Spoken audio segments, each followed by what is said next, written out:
Hello viewers, আসসালামু আলাইকুম। আজকে একটি নতুন রেসিপি নিয়ে আপনাদের মাঝে চলে আসলাম। আজকে আপনাদের করে দেখাবো দুধ সেমাই রেসিপি। খুব সহজে অল্প সময়ে কিভাবে মজাদার সেমাই রান্না করবেন সেটাই আপনাদের সাথে শেয়ার করব। বাসায় মেহমান আসলে খুব সহজে কিন্তু এভাবে সেমাই রান্না করে মেহমান আপ্যায়ন করতে পারেন। আশা করি আপনাদের কাছে খুবই ভালো লাগবে। যদি আমার ভিডিওটি ভালো লাগে তাহলে ভিডিওটি স্কিপ না করে পুরো ভিডিওটি দেখবেন। এখানে আমি সেমাই রান্না করার জন্য প্যাকেটে যে লম্বা সেমাই আছে সেখান থেকে আমি হাফ প্যাকেট সেমাই নিয়েছি। এখন আমি হাত দিয়ে সেমাই ভেঙে নিব।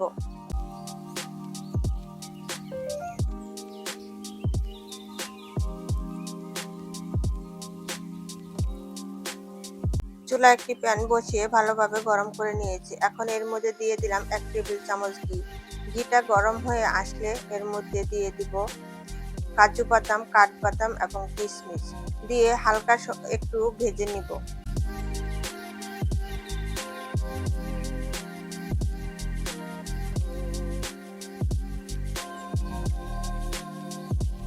কাজু বাদাম, কাঠবাদাম আর কিশমিশ একটু সময় ভেজে নিয়েছি। ভাজা হয়ে গিয়েছে, এখন আমি তুলে নিব।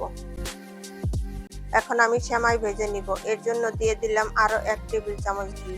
ঘিটা গরম হয়ে আসলে আগের থেকে যে সেমাই ভেঙে রেখেছিলাম সেই সেমাইটা দিয়ে ভেজে নিব।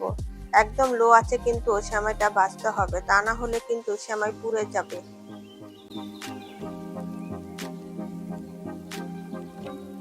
অনবরত নাড়াচাড়া করে সেমাই ভেজে নিতে হবে। খেয়াল রাখতে হবে যেন কোনোভাবে সেমাই পুড়ে না যায়, তাহলে কিন্তু সেমাইয়ের টেস্ট নষ্ট হয়ে যাবে। এইভাবে ঘি দিয়ে সেমাই ভেজে রান্না করলে সেই সেমাই খেতে কিন্তু বেশি মজা লাগে। আমার সেমাই ভাজা হয়ে গিয়েছে। সেমাই ভাজার পর দেখেন যে সেমাইয়ের কালার চেঞ্জ হয়ে গিয়েছে। এখন আমি সেমাই নামিয়ে নিব।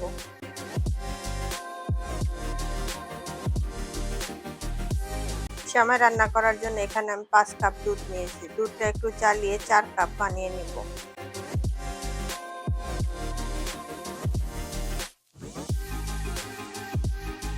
দুধ হাঁড়িতে দিয়ে চুলা অন করে দিয়েছিলাম। দেখেন দুধে বলক চলে এসেছে, উপরে সর হয়েছে। এখন আমি স্প্যাচুলার সাহায্যে সরটা ভেঙে দিব।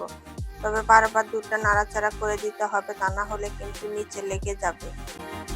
এখন দুধের মধ্যে দিয়ে দিলাম ছোট সাইজের 2টা তেজপাতা, 1 টুকরা দারচিনি, 2টা এলাচ।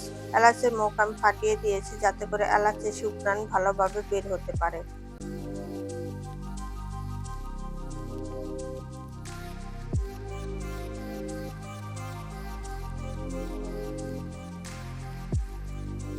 মিষ্টির জন্য দিয়ে দিলাম 1 কাপ চিনি। তবে মিষ্টির পরিমাণ আপনারা আপনাদের পছন্দ মতো বাড়িয়ে বা কমিয়ে নিতে পারেন। এখন আমি নাড়াচাড়া করে চিনি দুধের সাথে ভালোভাবে মিশিয়ে দিব।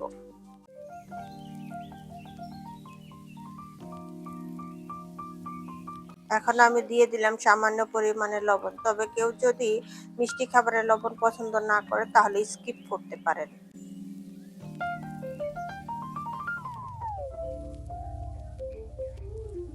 দুধ জ্বালানো হয়ে গিয়েছে। আগের থেকে যে সেমাই ভেজে রেখেছিলাম সেই সেমাইটা দিয়ে দিলাম। এখন অনবরত নাড়াচাড়া করে সেমাই রান্না করে নিব। এই সেমাই রান্না করতে কিন্তু বেশি সময় লাগে না, খুব সহজে অল্প সময়ের মধ্যে রান্না করা যায়। দেখেন সেমাই প্রায় রান্না হয়ে গিয়েছে। বলেছিলাম না এই সেমাই রান্না করতে বেশি সময় লাগে না, খুব সহজে কিন্তু রান্না করা যায়।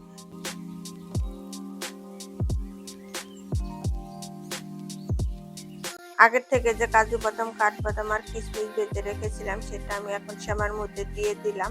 এখন একটু নাড়াচাড়া করে ভালোভাবে মিশিয়ে আমি সেমাই নামিয়ে নিব।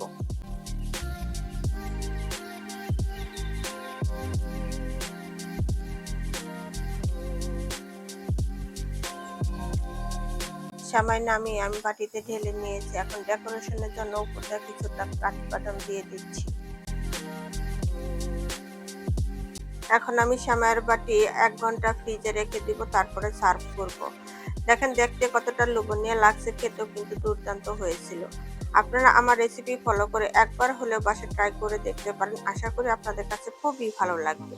আমার রেসিপিগুলো যদি আপনাদের কাছে ভালো লেগে থাকে তাহলে অবশ্যই আমার চ্যানেলটিকে সাবস্ক্রাইব করে দিবেন এবং পাশে থাকা বেল আইকনটিতে ক্লিক করবেন যাতে আমার সকল ভিডিও নোটিফিকেশন সবার আগে আপনার কাছে পৌঁছে যায়।